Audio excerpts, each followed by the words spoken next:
mungkin mau wawancara terkait pengambilan keputusan untuk nilai-nilai kebajikan. Ya. Oke. Yang pertama bisa langsung nih Pak? Boleh, langsung. Ya. Saya orang teknik, kadang tidak pengen yang terlalu preambul yang macam-macam. Oke. Baik, siap Pak. Untuk yang pertama Pak Hari, di sekolah ini kan sering Bapak menghadapi beberapa permasalahan atau kasus-kasus dilema etis. Nah, untuk mengidentifikasikan apakah ini dilema etis, dilema etika atau bujukan moral, mungkin ada hal-hal yang bisa disampaikan Pak kami.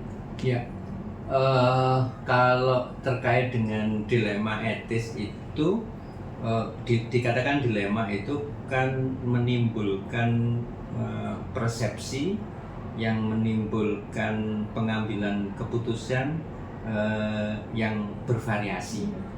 Ada yang mengatakan A itu yang benar, ada yang mengatakan B benar, ada yang mengatakan C benar. Itu menjadi dilema, sehingga yang diambil keputusan itu yang A atau yang B atau yang C, kan gitu ya.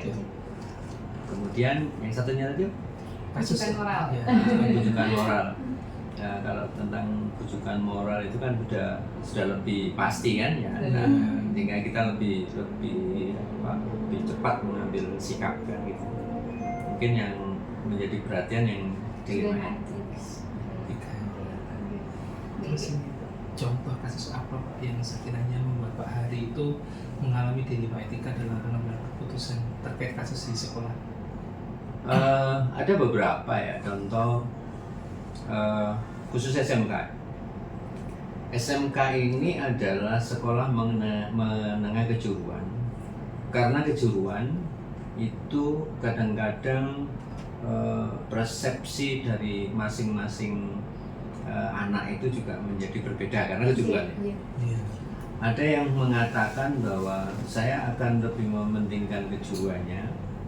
Kemudian ada yang mengesampingkan kejuruannya malah yang umum.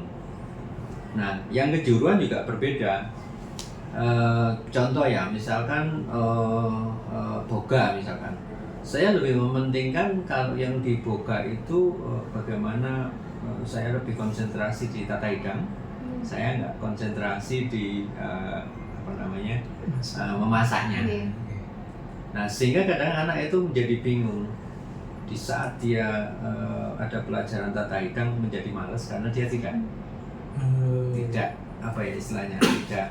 tidak mood dengan itu. Saya lebih senang yang masak. Jadi tata hidangnya itulah yang dibutuhkan kita sebagai seorang guru, sebagai seorang manajer di sekolah, harus pandai-pandai memahami tentang karakter siswa. Jadi harus pahami betul tentang karakter siswa itu. Dan supaya kita berharap memang juga tidak salah mengambil keputusan. Kira-kira seperti itu. Oke. Selanjutnya Pak Hari, mungkin pada saat mengambil keputusan ya, saat menjalankan pengambilan keputusan ini di sekolah itu terutama untuk hal-hal yang sama-sama benar gitu, sama-sama benar, bukan benar salah tetapi sama-sama benar, itu mungkin bagaimana Pak caranya? Penting begini yang harus dipahami, bagaimana kita mencoba mengatakan benar itu tidak faktor subjektif tapi faktor objektif. Kalau itu faktor subjektif, kemudian itu permasalahan dilemparkan kepada kepala sekolah subjektif. Anak yang ditangani kebetulan tetangganya. Nah, itu menjadi faktor subjektif. Maka yang kita harus ambil supaya menjadi objektif, bagaimana data-datanya itu ya, ada pengumpulan datanya. Kemudian permasalahan ini juga sedikit dilemparkan mungkin kepada manajemen yang lain untuk bisa memberikan masukan. Masukan itu fungsinya adalah sebagai penyeimbang. Kalau dikatakan benar menurut kepala sekolah, kemudian ada 4 waka atau 6 waka mengatakan bahwa oh itu salah Pak, justru itu yang benar. Maka saya terbiasa mengambil keputusan antara benar itu adalah benar menurut banyak orang, tidak benar menurut skala pribadi saya. Itu nanti akan menjadi faktor subjektif. Nah, supaya akurat benar menurut banyak orang, maka data-datanya harus akurat. Kalau datanya tidak akurat, itu akan menjadi satu keputusan yang cacat nanti, menjadi kekecewaan banyak orang. Tapi kalau datanya komplit, kemudian ada masukan, pasti ada masukan-masukan, dilakukan proses komunikasi, diskusi, dan lain sebagainya, itu akan meramu ya. Jadi ada menurut guru A, menurut kesiswaan, menurut kurikulum seperti apa, itu akan menjadi bahan pertimbangan untuk mengambil satu sikap. Terus Pak, terkait dengan pengambilan keputusan Pak Hari di sekolah, tadi berbagai kasus yang tadi disampaikan, biasanya Pak Hari langkah-langkah atau prosedur yang dilakukan ketika pengambilan keputusan itu seperti apa Pak? Secara teknisnya. Ini berarti ada permasalahan negatif. Iya. Ini permasalahan negatif. Maaf, ini sudah subjektif saya. Saya tidak terbiasa dengan wadulan. Jadi ada informasi yang masuk kepada saya tidak harus katakan itu benar. Itu hanya sebagai referensi. Nah, kewajiban saya untuk menggali apakah benar informasi itu. Maka kita harus cari ini informasi itu masuk ke saya yang berhubungan dengan informasi itu, kira-kira unit mana, apakah kurikulum atau kesiswaan atau ketua program atau BK dan lain sebagainya. Maka saya mencoba untuk mengambil data dari sana dengan melalui kelasnya. Kita coba ini ada seperti ini apa, menurut panjenengan apa, ada cerita apa. Nah, itu proses apa istilahnya, pengumpulan data, sehingga nanti akan ada masukan-masukan. Ada proses pengumpulan data. Setelah itu saya terbiasanya dengan mencoba selalu dengan catatan-catatan kecil. Dari catatan kecil itu kemudian tidak langsung mengambil satu sikap, tapi kita ajak diskusi. Ya, yang memberikan referensi itu tadi kita akan diskusi.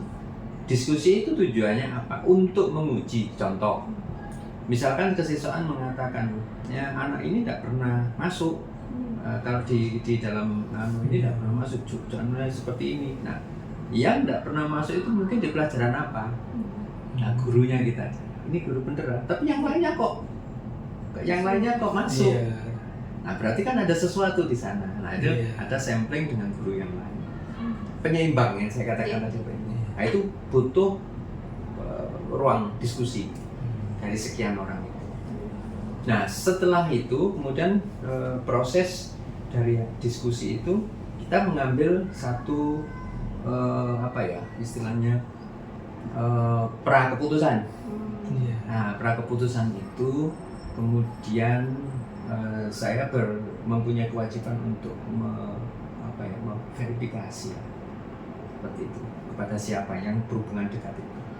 Nah, kalau sudah seperti itu akan kita kumpulkan kembali khusus untuk yang manajemen inti. Dan kalau sudah masalah siswa itu pasti tidak akan lepas dari wali kelas.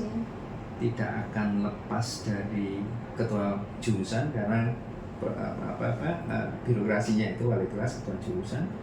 Kemudian tidak akan lepas dari guru BK karena guru BK sebagai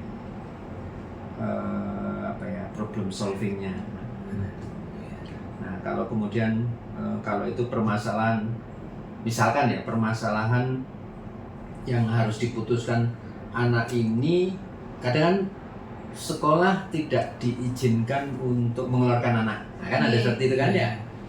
Nah, kalau sudah seperti itu maka saya lebih senang dengan konferensi kasus yang dilakukan bersama-sama. Nah, konferensi kasus itu memang yang memutuskan kepala sekolah, tapi kepala sekolah pasti harus mendapatkan informasi-informasi. Sehingga di dalam konferensi kasus itu, oh ini diputuskan anak ini seperti ini. Habis itu. Terus ini Pak, terkait dengan pengambilan keputusan yang tadi Bapak sampaikan, hal-hal efektif apa Pak yang biasanya Pak Hari mempertimbangkan supaya keputusan ini benar-benar sesuai dengan nilai-nilai kebajikan tadi? Ya. Hal-hal efektifnya apa gitu Pak? Satu, saya harus mengutamakan siswa itu mempunyai hak untuk belajar, mempunyai hak untuk mendapatkan pendidikan. Iya. Nah, Seperti apa dan murid. tapi kadang-kadang anak yang ya, misalkan anak yang bermasalah itu selalu dihantamkan dengan kelemahan-kelemahan yang didapatkan saya data-data dari guru. Anaknya begini, nanti kalau nggak gini akan mempengaruhi anak yang lain dan sebagainya. Saya tetap masih mengutamakan anak ini untuk mendapatkan, karena apa? Saya mempunyai prinsip sekolah bukan tempat kursus. Sekolah tidak hanya mengajar, tapi sekolah itu adalah mendidik. Jadi kita harus mengeluarkan problem solving itu. Nah, kalau sudah seperti itu, banyak hal yang harus saya lihat supaya haknya anak tetap terpenuhi. Misalkan harus keluar, Kemudian harus keluar. tantangannya apa Pak dalam pengambilan keputusan tersebut? Jadi selama Dalam Pak Hari mengambil sebuah keputusan. menghadapi sebuah kasus, tantangan-tantangan apa yang sering Pak Hari alami untuk mengambil keputusan yang tadi? Tantangannya apa? Alhamdulillah selama ini yang berhubungan dengan komplain dan lain sebagainya hampir ya. Tapi pasti sebelum mengambil keputusan pasti saya harus berpikir, ini kalau saya ambil keputusan A, maka orang tuanya ini nanti saya akan memperkirakan orang tuanya nanti akan melakukan seperti apa, gelonya seperti apa. Nah, itu si anak juga sama. Nah, supaya orang tua tidak gelo, supaya anak tidak gelo, semua bapak ibu guru juga tidak gelo, maka keputusan itu tidak hanya misalkan anak harus keluar karena melanggar tata tertib sekolah, misalkan poin dan sebagainya. Supaya anak ini tetap harus sekolah, saya harus memberikan satu alternatif. Nah, alternatif itu yang kadang-kadang menjadi masalah kalau misalkan anak itu SMK, kemudian dia minta pindah di SMA. Iya. Atau anak itu SMK jurusan kuliner, dia minta jurusan yang lain. Itu menjadi masalah, itu problem. Nah, selama kemudian kita coba selalu konsultasikan kalau ada problem yang sifatnya agak krusial, ya kita punya atasan. Saya harus sampaikan itu kepada kepala cabang. Terus ini Pak Hari, selanjutnya Pak, misalkan dalam menghadapi sebuah kasus dan Pak Hari harus mengambil keputusan, itu apakah pengambilan keputusan itu langsung saat itu juga, atau Pak Hari punya jadwal atau prosedur tertentu dalam pengambilan keputusan untuk kasus yang dialami ini? Kasus di sekolah. Kasus yang kita melihat kasusnya. Iya. Kita melihat kasusnya. Ada satu kasus yang harus saat itu kita mengambil sikap. Itu harus ada itu. Iya. Karena di di sekolah juga ya, kepala sekolah itu harus pandai untuk mengambil keputusan. Kalau diambil keputusan saat itu pasti harus ada banyak pertimbangan. Tapi butuh saat itu supaya tidak misalkan tidak menjalar dan sebagainya, memang harus diambil. Pada saat mengambil keputusan saat itu, kita harus berpikir hasil keputusan itu nanti dampaknya apa. Ini kita sudah harus punya. Jangan hanya emosional. Ini diputuskan A gitu. Enggak memikirkan dampak emosionalnya, dampaknya yang lain-lain itu enggak. Kita harus tetap memikirkan itu. Perlu pertimbangan ya Pak. Ya pastilah. Tapi kalau yang keputusan itu bisa kita tunda, saya nggak punya jadwal. Keputusannya besok ya, enggak seperti itu. Nah, jadi segera misalkan harus hari ini ada masalah yang harus ini diputuskan, kadang juga bisa. Tapi ada juga yang misalkan saya tidak mempunyai referensi yang utuh 100%, saya harus mengambil data ini, maka keputusannya tidak boleh hari ini. Harus mempertimbangkan supaya manis, harus ada data-data tambahan. Nah, itu tadi dengan melalui diskusi dengan manajemen dan sebagainya, sampai dengan konferensi kasus dan lain sebagainya. Nah saat itu kemudian kita bisa langsung ambil keputusan. Terus ini Pak.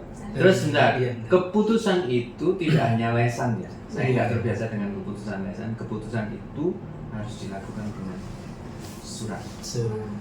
Harus itu. Jadi kalau keputusan lesan itu bisa dijadikan pingpong. Iya. Ya. Ya ada ini ya, lembaganya. Ya. Terus ini Pak yang terakhir, Pak Hari dalam pengambilan keputusan itu kira-kira faktor apa Pak yang membantu dan mempermudah Pak Hari dalam pengambilan keputusan? Kebijakan Orang yang membantu kita. atau kasus sebelumnya? Ya, manajerial itu manajerial sangat penting sekali. Manajerial itu yang saya maksud, misalkan kepala sekolah itu punya tugas 100%, maka harus dibagi habiskan dengan waka-wakanya. 25-25-25. 25-nya waka ini juga nanti akan dibagi dengan yang ada di bawahnya. Sehingga saya insya Allah tidak sulit mengambil keputusan selama komunikasi, koordinasi, ya kolaborasi antara pimpinan dengan waka dengan stafnya itu terjalin. Tapi kalau tidak ada komunikasi, koordinasi, ya sudah selesai, menjadi sulit. Iya ini yang Maka diperlukan satu pelimpahan kewenangan yang dari kepala sekolah kepada waka, diberikan kewenangan. Ya, tapi ada kewenangan, tidak semua kewenangan itu bisa diambil oleh waka, tidak. Ada kewenangan-kewenangan tertentu yang itu waka, nah, itu sudah cukup meringankan beban daripada kepala sekolah. baik, mungkin itu ya Iya, Pak terkait Ari Pak Ari. terkait wawancara pengambilan keputusan Oke. dan Terima diambilkan. kasih. Sama-sama. Iya. Mudah-mudahan informasinya. ya. Banyak manfaat. Dan apa yang saya sampaikan ya itu tadi kebenaran. Apa yang saya lakukan di dalam manajemen sekolah di SMK 2 ini menurut saya benar. Tapi kadang-kala kan ada yang juga ini kurang tepat dan sebagainya. Sudut pandang ya Pak, ya. Itu panjenengan berdua itu jadikan referensi. Oh, yang di Pak Hari di SMK 2 seperti ini, nanti ada kepala sekolah yang nah itu nanti jadikan satu malah lebih utuh. Iya, Pak. Kasih. Siap. Macet Sama, sangat sama. hari. Waalaikumsalam warahmatullahi wabarakatuh.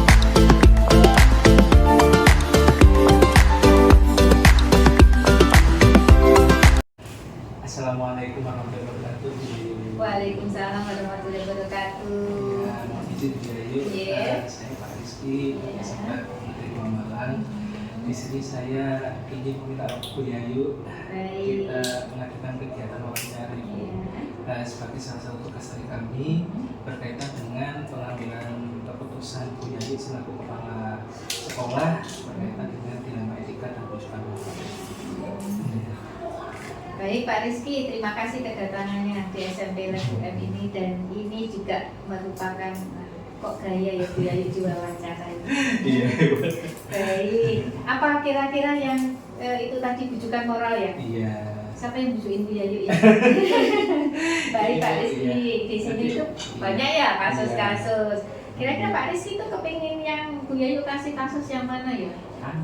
Sebaiknya kasus yang sedang Ibu Oh, alami. baik, ada beberapa kasus sih ya. Yang menarik saja deh, yang menarik asik Iya. untuk dibahas. Bagaimana kalau tentang eskul? Di sini tuh kan ada 22 eskul, macam 22 eskul. Pembelajaran selesai 14 lebih 10 ya, lebih 10 anak-anak Iya. resmikan eskul dengan 22 eskul. Kenapa kok banyak sekali? Ya memang jumlah siswanya kan banyak, hampir 600 ya. Iya. Berarti kan punya keinginan untuk mengasah potensinya. Jadi akhirnya di sini ada 22 eskul. Namun anak-anak tidak harus mengikuti semuanya. Iya. Kan namanya anak-anak kepinginnya sesuai dengan minat bakatnya. Ada yang ikut 2, ada yang ikut 3. Nah, permasalahannya eskul itu merupakan syarat untuk kenaikan kelas. Iya. Harus punya eskul. Dimana kadang-kadang ada yang enggak nyelintut nggak punya eskul. Enggak punya eskul.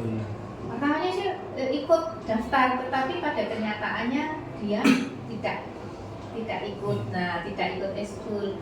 Nah, ketahuannya di mana? Ketahuannya saat tengah semester. Nah, seperti itu. Kemudian yang paling ini pada waktu semester 1. Nah, seperti itu. Ibu kemudian gimana Bu terkait dilema etika tersebut? Di mana Ibu dihadapkan pada dua kepentingan yang sama-sama benar, kemudian antara satu dengan yang lain ada pertentangan, tapi di situ Ibu harus memutuskan satu keputusan yang benar-benar tepat. Iya, sebenarnya kan eskul itu ekstrakurikuler ya.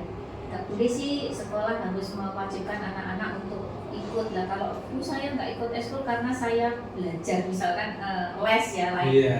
Benar juga ya, ya Iya. boleh ya. Tapi kenapa sekolah kok memaksa? Maksudnya Bu ya, itu bukan memaksa, tetapi memberikan, memfasilitasi bahwa anak-anak itu jangan belajar-belajar kognitif terus, pengetahuan terus, tapi cobalah potensi dirinya itu terasah, sehingga nanti siapa tahu itu justru yang meningkatkan nilai lebih dari anak tersebut. Nah, seperti itu. Jadi supaya bisa jalan bersama-sama, sekolah itu ada peraturan kewajiban paling tidak satu eskul pilihan. Kalau wajib kan pramuka yang eskul pilihan. Seperti itu Pak. Jadi itu sudah tercantum di peraturan sekolah. Kalau misalkan ada anak yang tidak mengikuti eskul, kalau ketahuan awal ya dipanggil oleh itu gimana Bu prosedurnya, langkah-langkah terkait dilema ini kan? Pertama tuh gini Pak, kalau awal-awal itu bahwa guru eskul itu atau wali kelas mengedarkan warga kesiswaan mengedarkan eskul ini, kamu Google Form, kamu harus milih itu satu ya. Terus kemudian kan semuanya biasanya milih Pak. Tapi di tengah semester itu kan ada pelaporan, atau paling nggak di semester 1 ada laporan nilai. Kalau ada siswa yang tidak ada nilai eskulnya, itu urusannya dengan wali kelas. Nah, dipanggil sama wali kelasnya bertindak itu. Nah, itu juga wali kelas juga harus cek dengan pakar kesiswaan sih, atau yang dari pakar kesiswaan yang diminta untuk mengkoordinir eskul. Ini apa benar anak ini tidak eskul? Nah, kalau memang benar-benar tidak eskul, panggil, diberikan apa benar seperti itu, wali kelasnya itu. Terus termasuk guru juga. Apa itu eskul? Ada kegiatan lain nggak? Atau ada sesuatu kan? Nah, seperti itu. Jadi bisa bantu semuanya. Nah, seperti itu. Bu, Terus, berarti ini Bu, hal-hal efektif apa yang Ibu pertimbangkan dalam pengambilan keputusan tersebut Bu? Karena keputusan berkaitan dengan eskul kan melibatkan banyak pihak kan Bu ya. Hal efektif apa yang kemudian Ibu ambil sebagai langkah dalam pengambilan keputusan terakhir berkaitan dengan itu? Ya, komunikasi itu harus benar-benar kita jaga, jaga komunikasi. Ya seperti tadi, komunikasi antara anak tersebut, wali kelas dengan anak tersebut. Nah, kalau memang ada sesuatu, saya tidak suka. Kalau tidak suka, ya silakan pindah. Prosedurnya pindah bagaimana? Ini seperti ini. Nah, komunikasi kan. Jadi nggak boleh diem-diem nanti kok tak nilai jelek. Nah, itu kan nggak boleh. Jadi harus komunikasi, pemanggilan. Jadi nomor 1 pemanggilan anak. Masih apa benar seperti ini? Adakah sesuatu yang tidak nyaman sehingga tidak ikut eskul? Kalau eskul ini bagaimana? Jadi pendekatan. Jadi komunikasi, setelah itu pendekatan, habis itu pendampingan, sudah seperti itu. Kalau bisa diselesaikan anak itu sendiri, oke. Kalau tidak bisa, saya akan meminta orang tua. Aku ya Bu ya, sangat lutut sekali ya Bu ya, detail terkait dengan aturan ini. Jadi supaya anak benar-benar bisa efektif ya Bu ya.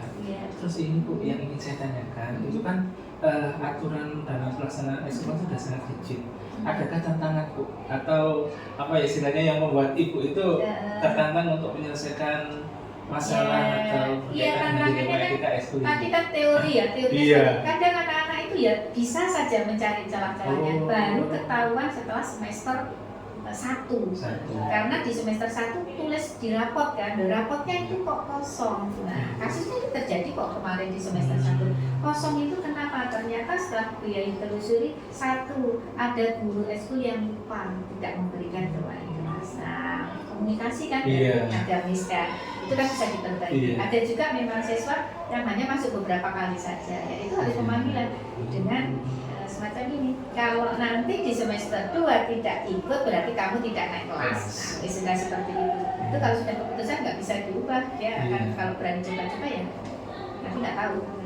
Tapi memang ini ya Bu ya, apakah ada benar-benar pengalaman tidak naik kelas karena Oh ya nggak ada, kalau Nggak seperti ada ya, itu Bu, ya ya. nggak Jadi ada. Itu kan, tantangannya terkait komunikasi sama mengingatkan siswanya saja ya Bu ya.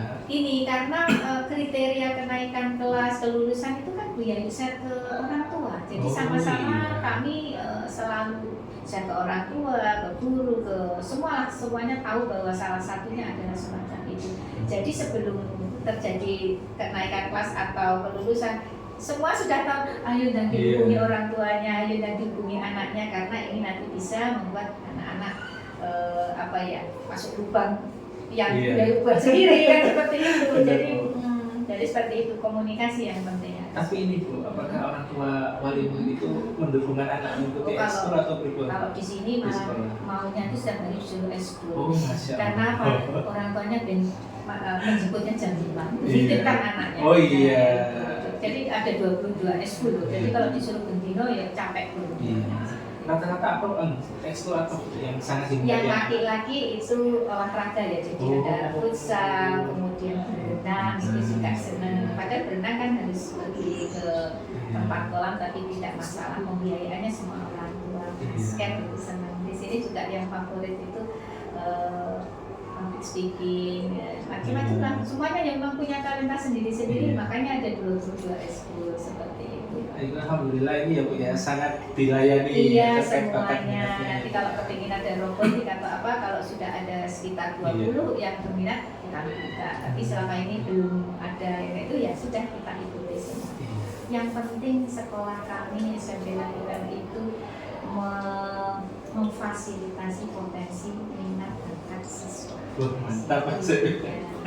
Ini Bu, kemudian terkait dengan 5 etika ini ya, mungkin ada beberapa anak yang tidak mengikuti ekskul. Apakah Ibu dalam pengambilan keputusan berkaitan dengan siswa tersebut langsung bisa itu juga, atau Ibu punya prosedur atau jadwal tertentu untuk menangani kasus ini? Gimana Ibu biasanya? Karena ini kan kegiatannya sore ya, wali kelas kan tidak memantau langsung seperti itu. Kalau tidak ada waktu-waktu tertentu, itu biasanya ini memang agak-agak terakhir. Biasanya waktu tengah semester saat menerima rapor tengah semester, atau saat semester 1 baru setelah itu, wah ini ketahuan. Tapi seringkali juga sih Bu Yayu atau wali kelas dalam hal pembinaan wali kelas selalu memberikan anak-anak nanti syarat kenaikan kelas ada seperti ini, nah seperti itu. Tetapi kalau munculnya dilema itu biasanya saat semester pas terima rapor. Pasti dibuka data itu ya Bu ya. Nah itu Siapa-siapa. baru tampak ini pertama bayi seperti itu. Terus gimana Bu? Misalkan didetek pada semester 1 itu ada yang nggak ikut, dan pada saat itu juga mendekati rapotan, gimana biasanya Bu Yayu? Ya langsung anak-anak ini untuk berikutnya di semester genap harus ikut. Kalau enggak kamu nanti tidak naik kelas. Itu udah takut kok mereka. Jadi pada semester genap itu malah justru mereka tidak hanya 1 langsung bisa 2 untuk menembus kesalahan. Kadang-kadang memang anak-anak kita komunikasinya mungkin kurang lancar atau apa namanya anak-anak ya. Kalau tidak terus menerus itu kita gaungkan kamu harus ikut SKUL seperti itu ya. Terus ini Bu, misalkan ada anak yang dia itu memang rumahnya jauh, jadi tidak memungkinkan untuk mengikuti ekskul.